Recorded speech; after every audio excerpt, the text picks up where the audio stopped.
Assalamu alaikum wa rahmatullahi wa barakatuhu. La question qu'on se pose aujourd'hui est la suivante.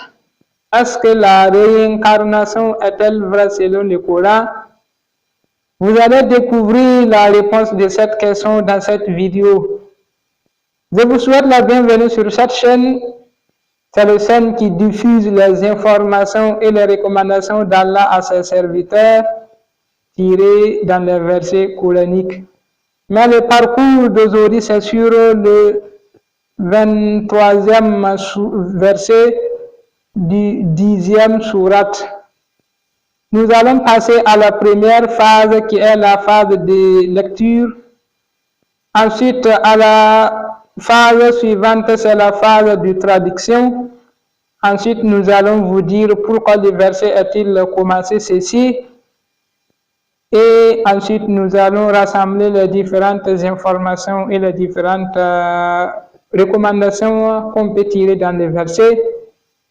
Alors donc, c'est parti. Maintenant, ce n'est pas encore parti.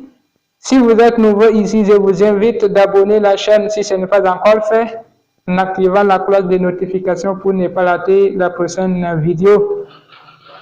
Donc, c'est parti maintenant. أعوذ بالله من الشيطان الرجيم بسم الله الرحمن الرحيم فلما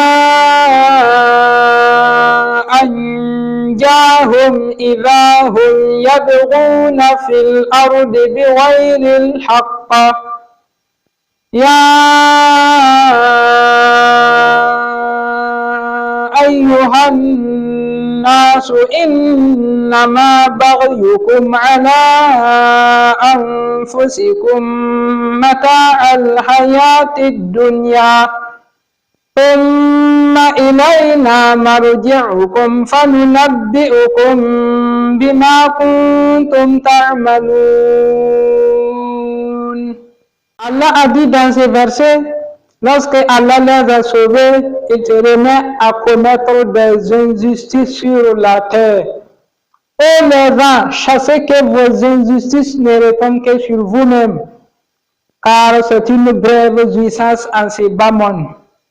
C'est vers nous que vous retournerez, et nous vous rappellerons alors ce que vous aurez fait. Voici la traduction de ces versets.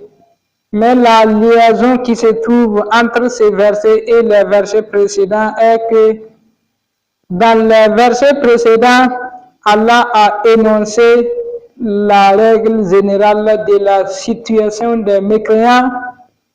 Si une bienveillance les trouve avant une malveillance, et si une fortune les trouve avant une difficulté, et par là, Allah nous a donné un exemple. Mais c'est le cas des mécréants qui étaient une fois dans une mer et une vague voulait les rencontrer et du coup, ils se mirent à appeler Allah uniquement.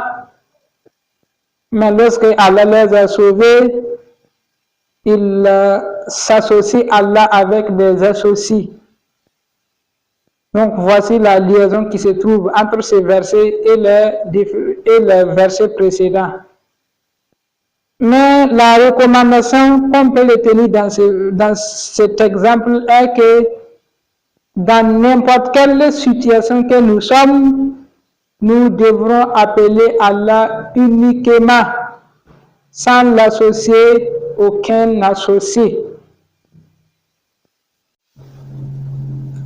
Alors maintenant, nous allons rassembler les différentes informations. Premièrement, c'est la règle générale de la situation des anciens mécréants, car leurs invocations d'Allah diversifiaient au regard de leur situation. Ensuite, nous avons comme information que les injustices des gens en général ne retombent que sur eux-mêmes. Mais la plus grande injustice dans ce bas monde est d'associer Allah avec un associé. En plus, nous avons comme information que cette vie que nous vivons est jouissante, mais c'est très très brève, ça va finir tout de suite. En plus, nous avons comme information que nous tous, nous allons retourner vers Allah après notre mort. Voilà pourquoi la réincarnation est 100% faux. Ses types, ses modèles et ses formes est 100% faux. Et à la fin maintenant, nous avons comme information que Dieu va nous rappeler de tout ce que nous avons fait et tout ce que nous faisons et tout ce que nous ferons. Voici les informations qu'on peut tirer dans ces versets. Donc nous sommes pratiquement à la fin de cette vidéo. Je vous remercie de votre fidélité. Je vous invite d'abonner la chaîne si ce n'est pas encore fait pour ne pas rater la prochaine vidéo. C'était Driss Ouedraogo. Je vous donne rendez-vous à la prochaine vidéo. Wassalamu alaikum wa rahmatullahi wa barakatuhu.